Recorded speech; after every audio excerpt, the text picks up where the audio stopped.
Darrell Brooks was found guilty recently of murdering, unfortunately, 6 people. Among the victims was a 10-year-old boy. Now, the reason why the case has blown up nationally is not necessarily because he's a murderer. It's because of the full frontal display of his narcissistic behavior and his utter lack of ability to claim any form of responsibility despite the gravity and the severity of the crime. Now, I am not a psychologist, I'm not a doctor, I'm not a therapist, I'm none of that. But I am a survivor of a narcissistic parent. And I'm going to share with you key moments in this trial, in this entire case, that resonates with me.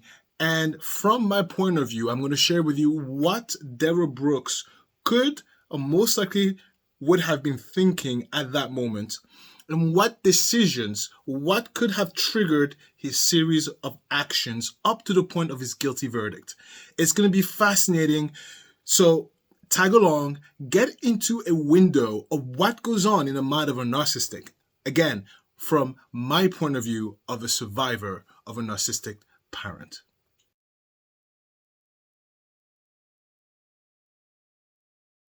Of course, before we start, consider giving me a like. Of course, subscribe.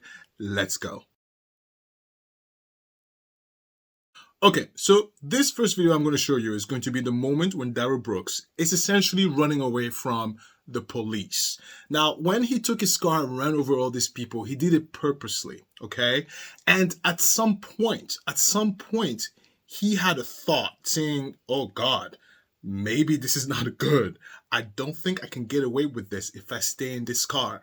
So he ditched the car, gets out of the car on foot, and now he's looking for a way to hide away from the authorities who are now actively searching for him. Okay? Now, another thing to keep in mind is that he is not aware that people have already recognized him. He thinks that because he was in his car, that nobody had a glimpse of who he was. Do you understand? So in his mind, his strategy is, well, if I just lay low for a while, I can just walk home. Okay? Let's check this out.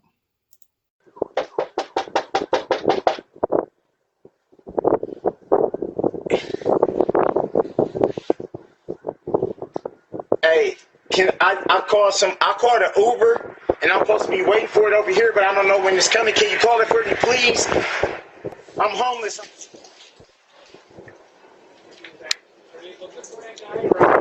I don't know. It's him. Oh, yeah, for sure.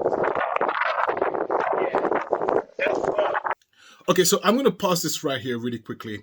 There's 2 things that you may not be aware of, partially because it's hard to hear and maybe because you haven't followed the trial. The person with the yellow cap that you see right there is the owner of the home. It's the person who actually opened the door to Darrell Brooks.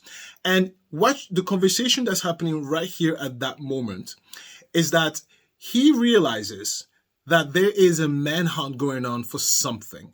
He doesn't quite understand what's going on, but he realizes that someone is looking for someone. Because the neighbors that you don't see on the camera are shouting, hey, are you guys looking for that guy as well? And this guy in a yellow hat replies saying, I don't know, maybe that's him, pointing at Darrell Brooks. And Darrell Brooks turns around and says, no, it's not me. And it's at that moment that the guy with your little cap realizes that he maybe shouldn't have let that guy in the first place. And not for nothing, as a cautionary tale, I know you want to be a nice person. Don't open your door to strangers. Stop that. Not everybody's like you, and nobody's that nice. Anyway, let's continue.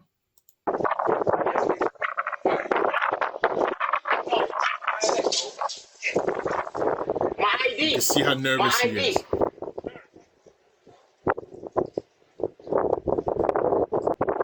So at this moment here, as you notice, is that Darrell Brooks doesn't have a jacket anymore because that jacket didn't belong to him. That jacket belonged to the owner of the home.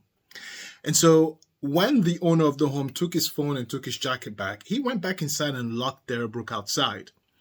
Now, what you're going to see very soon is that Darrell Brooks notices the police around. And so he turns back to the door and asks to get back in. under the pretext of saying, my ID, because he wants to get away from the view. He wants to run away from the police, obviously.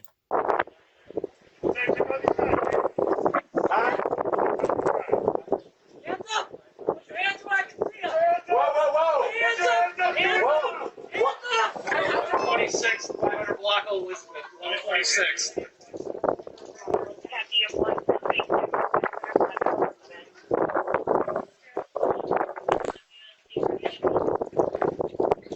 Hey, do you know this guy? Absolutely not. Okay. I like how the guy replied, absolutely not.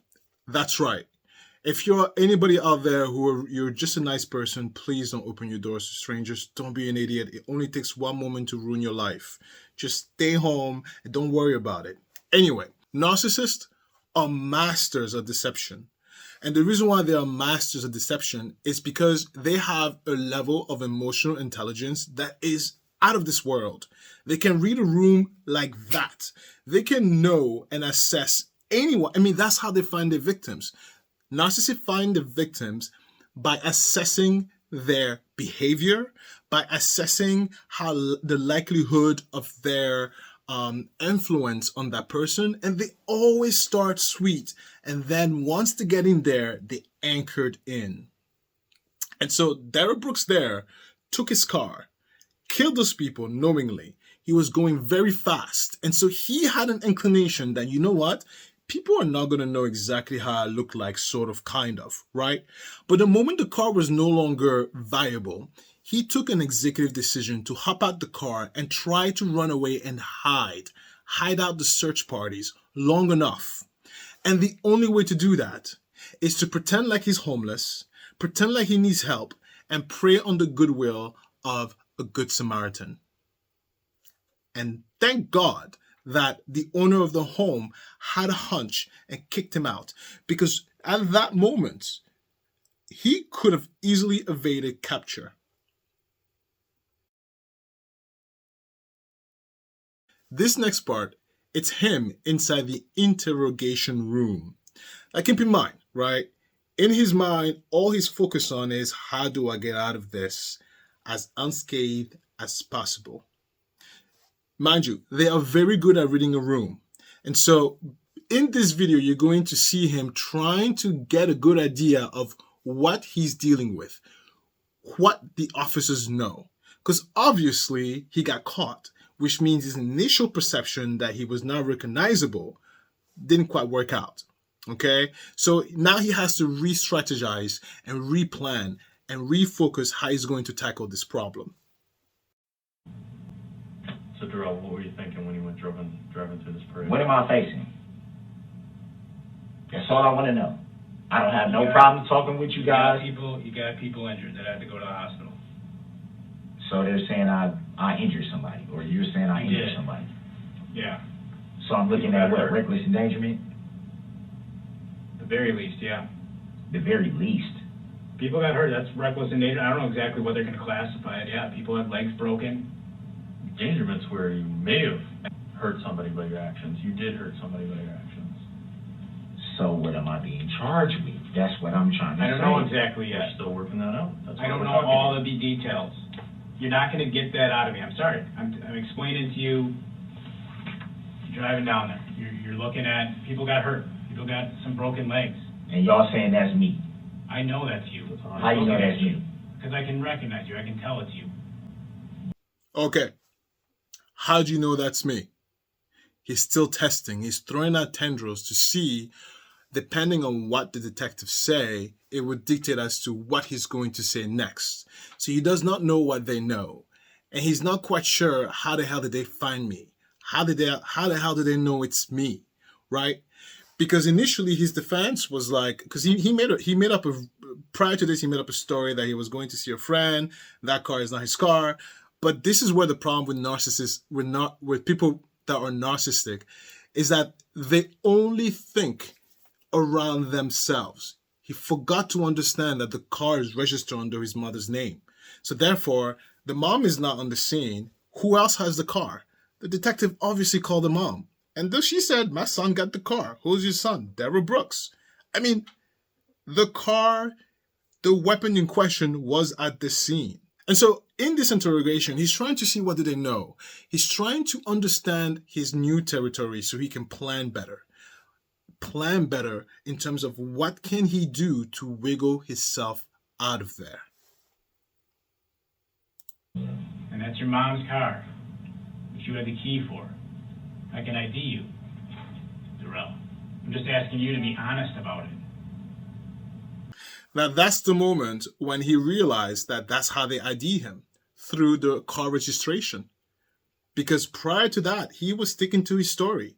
And then now that he understands that, you know what? Okay, I got caught. Now he understands that the flashlight is on him, that's him. He was at the crime scene. So he has to think of how to navigate to a potentially next stop. He's finding a way to wiggle himself out of the situation. Be honest about what I'm facing. What do you think you're facing? I don't. All I can be facing. What do you think hypothetically? I mean, you've been through this gamut before. So right there, right, he like, okay, fine. Okay, it's me. I admit I got caught. So what am I facing? And the what am I facing, he's again probing to see where does he stand in this whole investigation.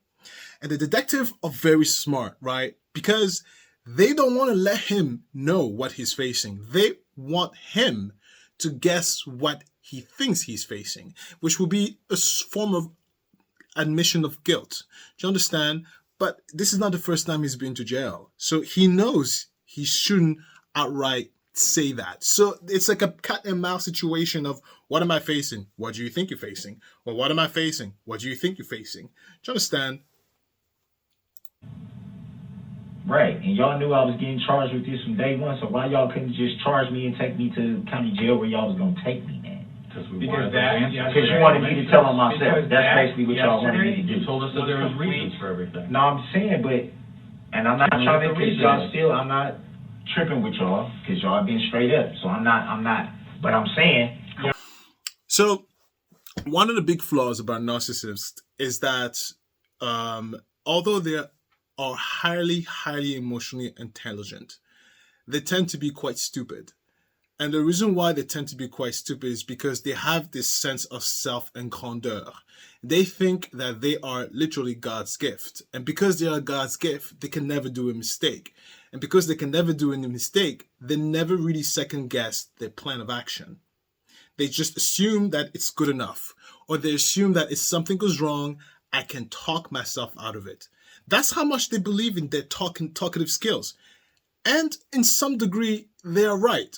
Narcissists are extremely good at parler. They're very good with their words. They're good at sweetening you up. They are very emotionally clever. And if you're not someone that is, if you have any ounce of self-esteem, any ounce of self-doubt, you will be destroyed by a narcissist. Do you understand? And so he's doing exactly what it is natural to him. Okay? Test the temperature, try to see if he can talk his way out into getting some information and understanding where he's going next. Because he understands he's going somewhere next. But what is the plan? Obviously, he gets reined in and he has to show up to court for his hearing. Now, he doesn't have any money. And so he's appointed public defenders. Now, keep in mind, everybody saw this accident. Everybody knows who drove the car. Everybody knows people were dead. It's almost like it's a given, right? So his defense attorneys were not aiming to get him scot-free. They were aiming for maybe 40 years, maybe 30 years. The idea that he was just going to walk away free was not an option, even for his own attorneys. And so immediately there was a conflict between Darrell Brooks and his attorneys because he wanted to walk free. And the attorneys were like, I don't know what world you live in, but you're not walking out of here free. Do you understand? And so he decided to plead insanity. But there's a caveat when you plead insanity in the court, because even if you win the insanity case, let's just say they call you insane, you're not going home. You're going to an asylum. Okay? And not only that, that's very hard to prove a case of insanity. And so what happens here is that Darrell Brooks probably figured out that the insanity plea was very difficult. And even if it was successful, he was going to a jail for the crazies. And so he had to think of the next best thing. And so what he does here is that he retracts his insanity plea. And he decides to represent himself as a sovereign citizen. I need to first address the issue with Mr. Brooks and the motion to withdraw. I do want to start out with you, Mr. Brooks, and ask you, is it your desire to represent yourself in this case? It is. I would like to proceed in this matter for prior persona, not pro se. Say that last part again. I would like to proceed in this matter in pro per, not pro se. So you're going to have to tell me what you think that means. It is me exercising my right to defend myself, to represent myself as a sovereign citizen. So essentially, this matter today would be me appearing by special appearance. What he just said there is him pretty much asking the judge that he wants to represent himself as a sovereign citizen. There's a difference between representing himself as a regular citizen and representing himself as a sovereign citizen. So he chose the sovereign citizen right. And you could see the judge being like, oh God. She's like, oh my God, what? I have to deal with this? So you could tell in her mind, she was just like, holy crap. Say that last part again. She's like, say that last part again. She's like, do I have to deal with these crazies? Sorry, girl, you do. A sovereign citizen is someone who believes they are not under the jurisdiction of the federal government and therefore thinks the laws don't apply to them. A local civil rights attorney says it's an illegitimate defense. Mr. Brooks, you're interrupting me yet again. You just weren't speaking. All right. Among Darrell Brooks' many outbursts at trial, he suggests being a sovereign citizen means he's immune to the rules of the court and the laws in Wisconsin. From a legal standpoint, what does this mean?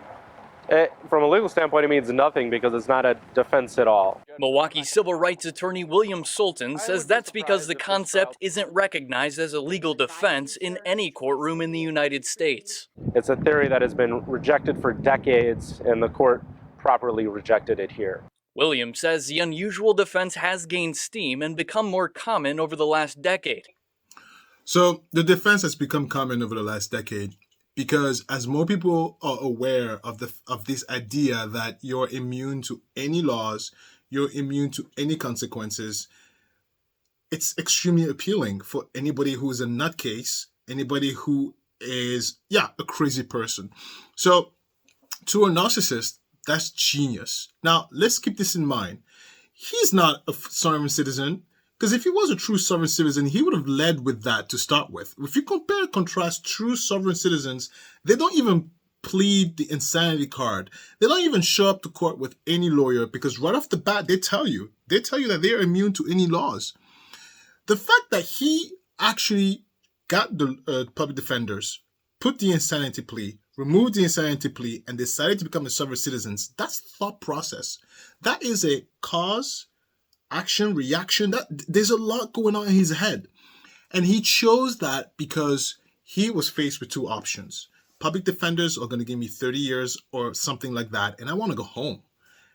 But sovereign citizens, it gives me a chance because I'm going to jail anyway. But with the sovereign citizen defense, I may have a chance. And that literally was his best option. On a strategy standpoint, that is very smart because he doesn't care whether or not he does a good defense. He knows he's going to jail.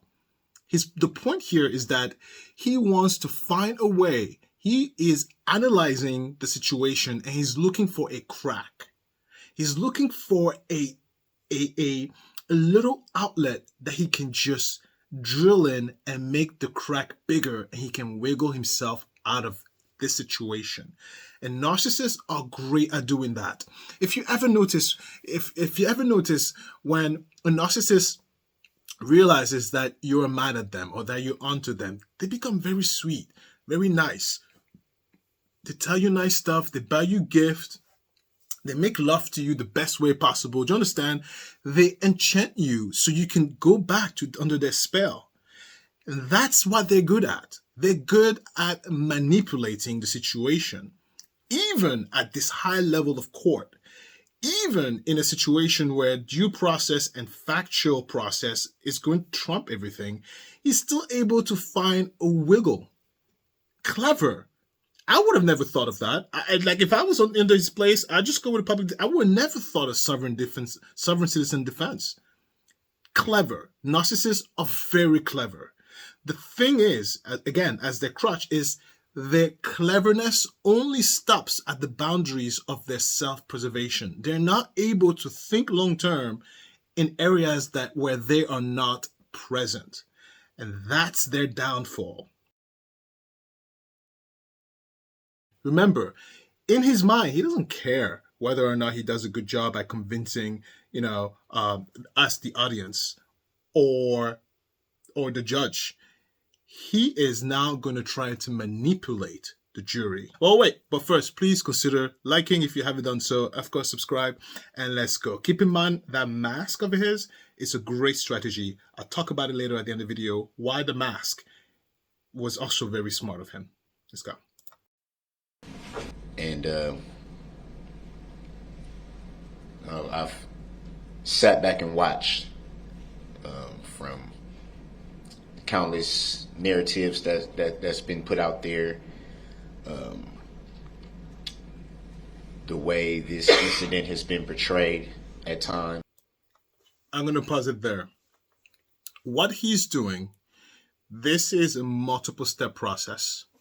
So Darrell Brooks, as you see, as he stands there, he has a very tough exterior. He's very like hood, okay? He's the hood, all right? He's hood. So his hood exterior is not something appealing. Do you understand? But he opens his statement with one fundamental word, two sides to a story. And for a whole year, you've only heard one side. Now, we all know what happened. The guy took the car and murdered people, right? There's no other spin of a story that is. Do you understand the gaslighting going on right here? Right? He starts to lay the foundation by saying he does not mitigate what happened. It's not saying that what happened did not happen. That's not what he's saying. He's saying, hear me out. You haven't heard me say anything yet. There's two sides to a story. But he prefaced that with, I'm speaking from the heart.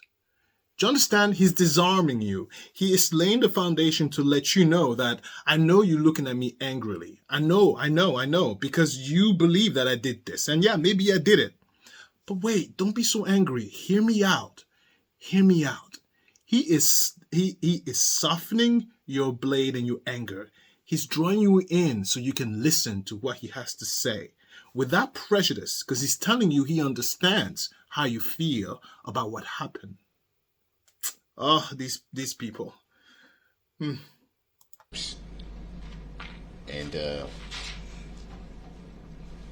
finally,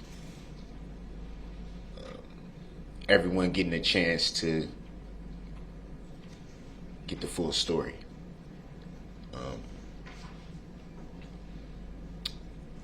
You won't hear me try to argue facts.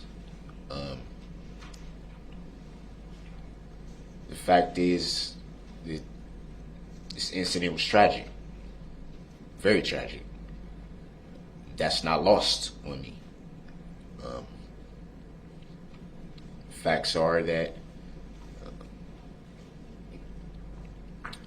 there's still a lot of people healing, a lot of families healing on both sides.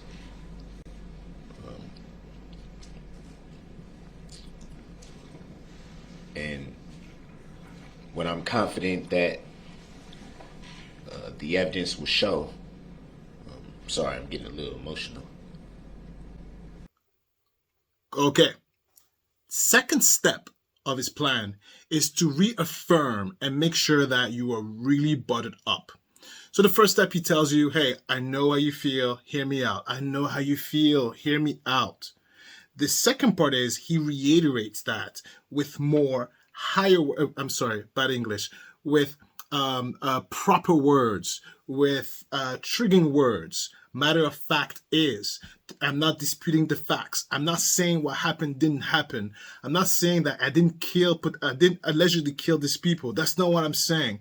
I just want you to hear me out. He's making sure that you open your ears, not to the events, but to what he has to say, because everybody knows what happened, okay? And so he knows that. And so he's trying to butter up the jury and say, please don't look at what happened, because I'm not saying what happened didn't happen. What I'm about to tell you is not about the fact, because I'm not disputing the facts. You understand? He's disarming the jury. He's mentally making them relax and able to receive what he's willing to say. And then he talked about being emotional. I want you to pay attention to his tears. There's no tears coming down, okay? This guy has to work very hard to be emotional. So let's look at an emotional Darrell Brooks. But I'm confident that the evidence will show is that this incident was not planned. Tears. This incident was not intentional. Where they at? And this incident was never even thought about.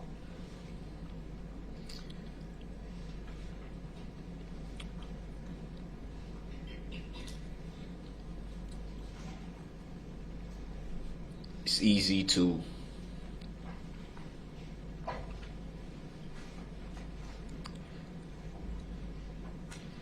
I'm sorry.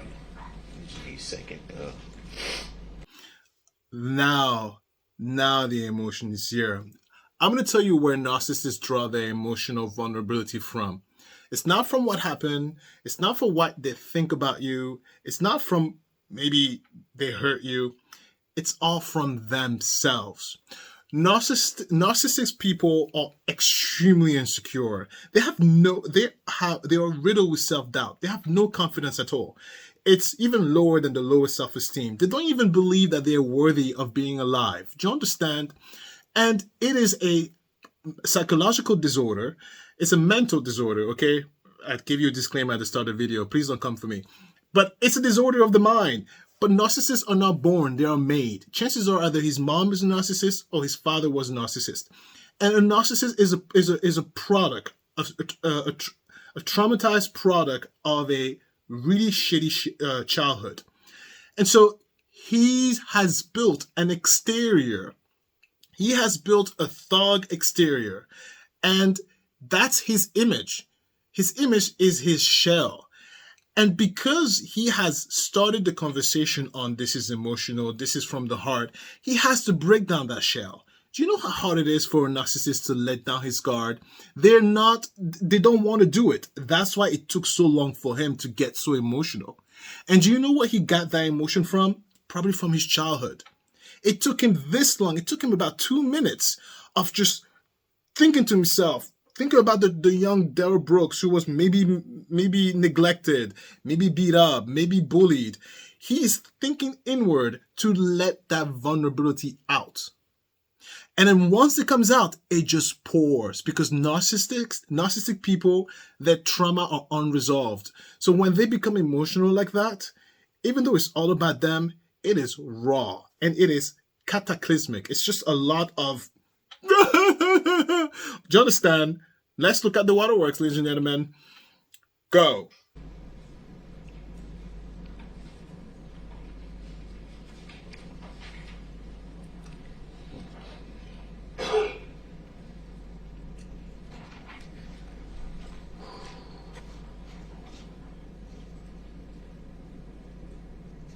See, he's uncomfortable to let it go, but he needs to let it go because that's his premise of his opening statement. I think it's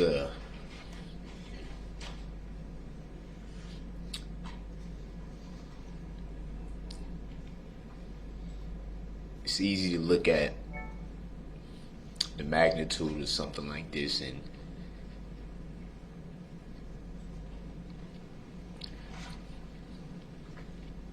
form opinions.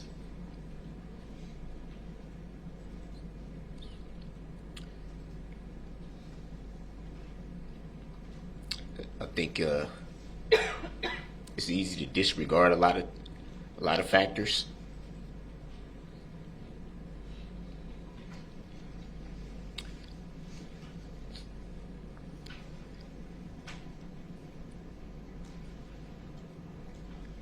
And I think in reference to what I stated earlier, it's easy to forget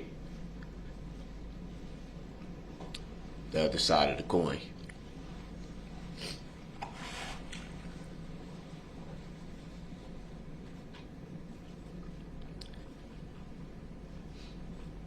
There's been a lot of suffering involved in this incident. A lot.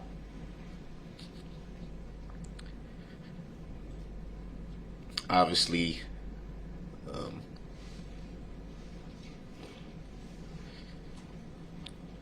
with the families,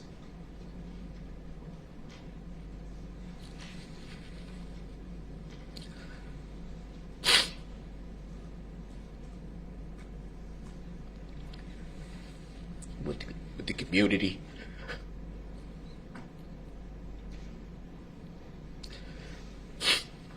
and even the alleged defendant's family as well. There's been a lot of suffering. So, what is he talking about? You see all these waterworks. I've played. I'm not going to play the whole thing, but I've played a lot already, and nothing came out. He's yet to say anything of meaningfulness. This is pretty much what he said. Okay, guys, I know what happened is terrible. But what about me? But wait, I got on both sides. But me, what about me? I was a kid and nobody loved me and nobody liked me, and then that's why I took the car and killed those people. He didn't say shit. He didn't say shit. But that's the problem with narcissistic people. That's their downfall. They are because this is very effective. This is very effective, but the content is crap. Because if only he took that performance and focused it on the others' families, right?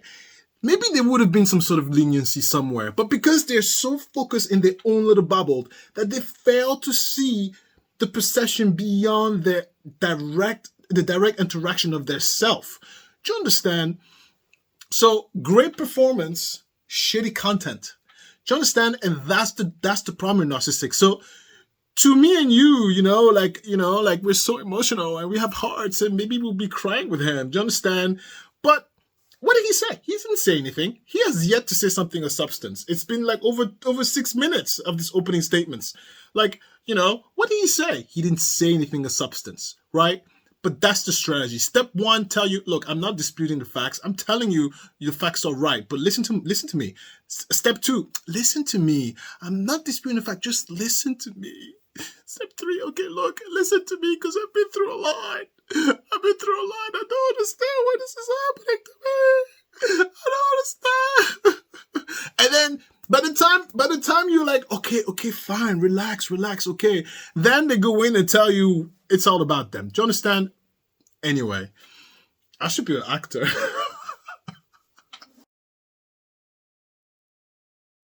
So obviously, now that the opening statement was a failure, so it's time for the freaking trial, okay? And one of the strategies of sovereign citizens is that they don't laws don't apply to them, so they repeat over and over again. Subject matter jurisdiction. And so in Darrell Brooks' case, subject matter jurisdiction. If you watch the trial, wasn't that really annoying that he said that? Anyway, in this case, in this moment, he stares the judge down. And this is where you see when a narcissistic is not able to get their influence out to the world, they become to lash out. In this moment, actually, he becomes quite dangerous. And if it wasn't for the setting he was at, he could have been violent towards the judge. Okay. And a lot of times when narcissistic people, there's a lot of domestic violence involved, because if they're not able to get you to, if they're not able to sweet talk you into what they want, they would submit. They would pummel you until you understand that this is what they want. And fortunately for us, he was in court and he couldn't do that. But pay attention to that body language. Mr. Brooks. So I'm the only one. I got one. Mr. I got one Brooks. ear that work, and I heard that. This Come on, is man. to benefit you so No, that it's you not. understand Ain't none of your this to benefit witness me, so let's be has clear a about prior that. record. Your Honor, when I leave the table, I'm away from the courtroom and I have to elevate my voice. This is the So she had to alleged elevate her record of voice Abel just for Lescott. that. Stop talking. Come on, man. Like, I don't know who y'all be thinking y'all fooling. I accept the value in return for value this document. One more interruption and you're going to be removed to the next courtroom. That's what you want to do anyway. It's not what I want to do. Do not interrupt Attorney Opper. So can Your you Honor, tell, I can you believe he explain- has 7 prior criminal convictions via OWI 2nd from 1997 and OWI Criminal. 3rd from 1997 Criminal. and OWI 4th from 2003. Criminal Cr- trespass criminal. dwelling Look at from that. 2006. Right, I need to that. take a break. This man Look at right that. now is having a stare down with Look me. at that. It's very disrespectful. He pounded his fist. Frankly, it makes Look at me that. scared. When the narcissistic is not able to swindle you with their words, they take to their fist. They're the worst people. Do you understand? They're the worst. If you're a narcissist, if you're a narcissist, get out. Go away. Anyway, so look at this criminal acting like he knows it all. This criminal acts like he's the bee's knees, okay?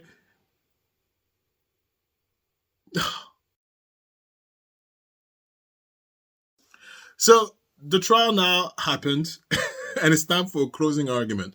Now, if you don't know, closing argument and opening arguments are not evidence. They're not anything. Honestly, they're like nothing. You can live without them. It's just a way to just get things out of your chest, but the jury is not even taking that as evidence. Literally, it means shit. So pay attention to the similarity of his closing statement to his opening statements, and the same strategy he's using, again, to enchant the jury with how emotional he is. And it's not about the fact, but it's about me. Okay, no, look. Color of law.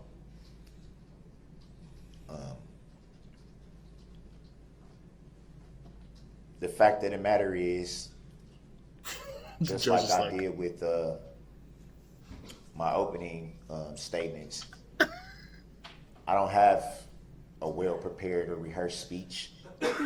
Heard that before.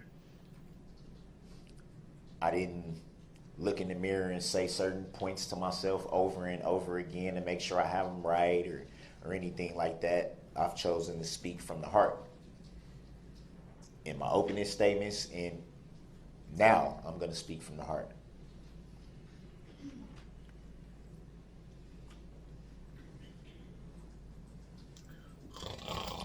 I'm going to fast forward just a little bit. It's a little emotional. I apologize for the long pause. Because he's searching for that little child to come up and cry again. That's why it's a long pause. He's looking for that little child. He's like, come on, little kid, get over here. I need to cry. It's hard to keep everything together emotionally. It's not. And honestly, I don't believe that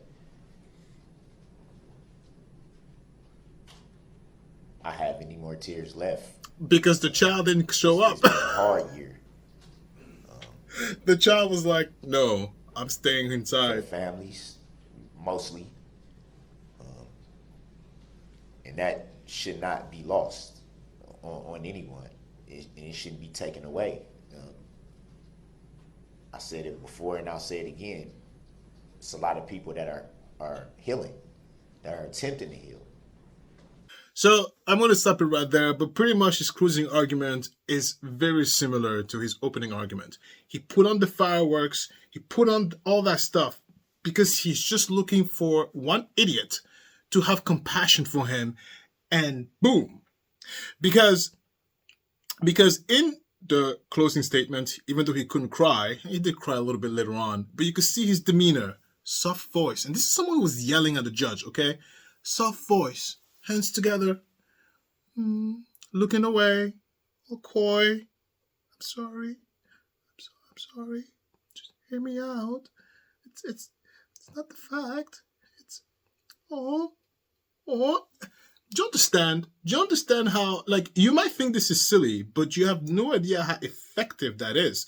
Because we are empathetic beings, right? If I see someone on the street sad, I would react, I would respond. Do you understand? The narcissist plays on your emotional string. They are highly emotional intelligent. And so he is looking for a jury that he can just snap. That's why he's doing all this act for. He doesn't care about the case. He doesn't care about his defense. He really doesn't care. He just wants to enchant a jury. Because right before he has to do his opening and closing statement, his demeanor changes to being respectful and relatable. Do you understand? Okay. Now I'm going to show you this next part when he was found guilty. Okay, let's play. Your Honor, is that a tacit agreement not to address subject matter jurisdiction for the record? Jury's coming in. All rise, please. I respectfully gentle. object to that ruling, Your It's a Honor. criminal. Request the legal reconsideration of your ruling for the record. Look how nice he's saying those things. If you Request a watch the note, case, sir. We'll you not be know addressing he's that. not that nice. For the record, may I respectfully reject that ruling and take exception to that ruling, Your Honor.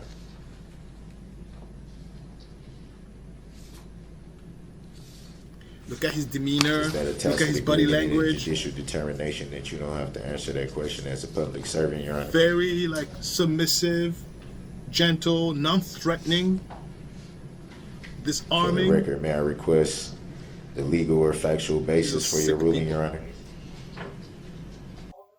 I'm going to fast forward to where the jury comes in. To the bailiff. The jury handing in their verdict.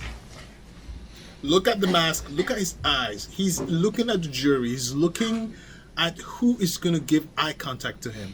Look how he's looking down. Look how gentle. Look how nice. Look how submissive. Look at his hand, his shoulders. Everything is just like a little schoolboy. Like a gentle soul. You would never know this is a criminal and a sex offender.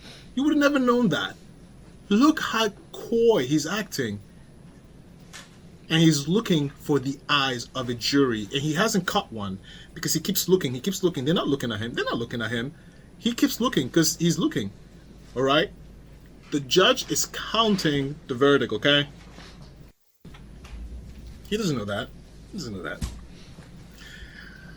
And the jury is, it's like me and you. You try to, you know he's guilty, but you try to be impartial. So, you walk in like all shy. You're a jury. So you're also coy, just like everybody else, right? I want to fast forward. Your Honor, seeing is that we've reached the verdict, is it necessary that I have these shock devices on my ankles? Now that we've reached the verdict, is it necessary that I have the shock devices on? He's appealing to your good nature. I tell you right now, as a jury, I didn't know you put shock devices on people's ankles. I would have been like, oh crap, you got shock devices?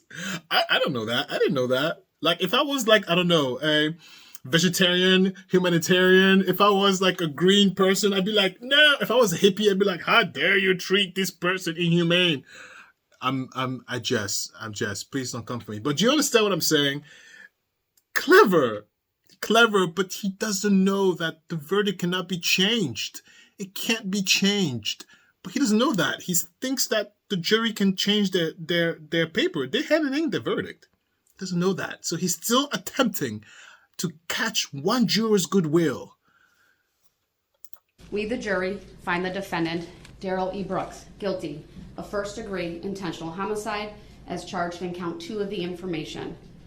Did the defendant commit first-degree intentional homicide while using a dangerous weapon? Defeated. Answer, yes. Burn in hell, you piece of shit. Hey, you are to be removed right now. You will not do that. Someone in the courtroom yelled, "Rot in hell, you piece of shit." 2 things going through his mind right now. Number 1 is remember, narcissists are extremely insecure. He's very insecure. And so the guilty verdict, it's adding on to his self-doubt.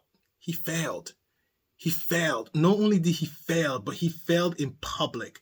He failed in front of the world. His shell the thing that narcissists worked all their life to build on, that shell has been crumbled. We see right through him. He is now embarrassed beyond belief. And then this person says, "Rot in hell, you piece of shit." His blood is boiling. All he wants to do now is potentially maybe end the life of that person who said that, but he can't. What's his emotional state? Extremely volatile. Extremely volatile. Do you see how when he turned around and turned away, he looked at the jury? In a sense, he's saying, this is your fault. This is your fault. You found me guilty. This is your fault. This is happening to me because of you. A first degree recklessly endangering safety as charged in count 8 of the information. Dated today's date and signed by the foreperson. Did the defendant commit first degree recklessly endangering safety while using a dangerous weapon? This was quite comical to see all that. Like, you don't understand the comments when you watch this live. The comments was the best thing ever. Okay, you people in your comments are great. I was having such a good time watching this with popcorn, peanuts. It was great. I want to fast forward to the moment where obviously he's found guilty on all cases, and then I'm going to fast forward to a moment where the judge asks if he wants her to pull the jury. In other words, do you want me to tell the jury to come in front of you and tell them to your face that they found you guilty? And this motherfucker said yes. And I'll tell you why. Because he wants to look at them in the eye and tell them, you did this to me. You did this to me. But there's also another thing that he was trying to do. Let's check it out. Those are your true verdicts? It is. Thank you. Juror number 14. The verdicts read in open court, are those your true verdicts? Yes. Thank you. Juror number 19. The verdicts read in open court, are those your true verdicts? Yes. Thank you. Juror number 27. The verdicts read in open court, are those your true verdicts? Yes. Thank you. Juror number 34. The verdicts read in open court, are those your true verdicts? Yes. Thank you. Juror number... He's looking for eye contact. They're not looking at him. He's looking for eye contact. He's looking for a juror to look back at him and have pity on him and then answer no. He's looking for someone to crack and answer no. Remember, narcissists are looking for any cracks. He is grabbing at anything he can grab. He's looking for a crack. And he's looking for a juror to just say no. It doesn't work. But that's what he's trying to do. And this is also why the mask is important. You see, humans are very good at reading faces. We're very good at reading faces. And you put a mask on and you already eliminate 50% of your facial expression. By Darrell Brooks wearing a mask, he wanted to make sure that two things happen. That at any moment when he loses character, that the jurors do not see him threatening. By having a mask and being threatening under a mask, he doesn't look as threatening. You don't see the teeth. You don't see that. You just see the frown. It makes him look less threatening to the jury. That's why he wore the mask, to control his outbursts of emotions whenever he could. And also, why he wore the mask here is because he wants to be able to give you just puppy eyes.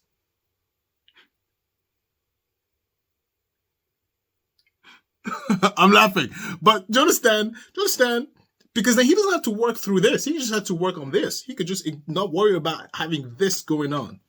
That's why he wore a mask the entire trial, to control the narrative to the best of his ability with how people perceive him to be. Guys, this was an interesting commentary. Let me tell you something. This case was out of this world. And when I saw the case for the first time, I remember saying to myself, like, I know someone like that. My dad. Okay, it's for another story. My father is not a nice person. And unfortunately, he's still alive. He's not a nice person. And lucky for us, my mom and my siblings, we survived. I'll tell you the story maybe one day. But there's court situation going on. Maybe when the court is over, I can tell you the story one day. But my point is that this case spoke to me like it never spoke to me before, because I was like, I know someone like this is like my dad, minus the murdering and the sex abuse, until recently. But anyway, so what I'm trying to say is that it was entertaining to see all of that play in action. And even though I'm not a psychiatrist, I'm not a person who deals with narcissism, this is a good case study. All of you teachers out there, everybody who's studying the craft, study this man. This case is a perfect case for you to study these nutcases, these crazy people, because crazies and crazy criminals, because it was that good. It was that good and that entertaining of a case.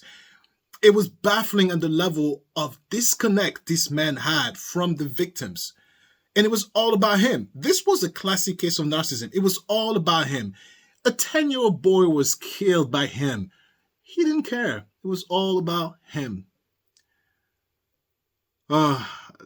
This was fun to make, but it was very long, okay? It was really long. I have a headache. But my whole point is that check out the whole court cases. It's very long, okay? Hours and hours and hours. So if you have a popcorn, just check it out. Maybe they'll show the comments. You missed the comments.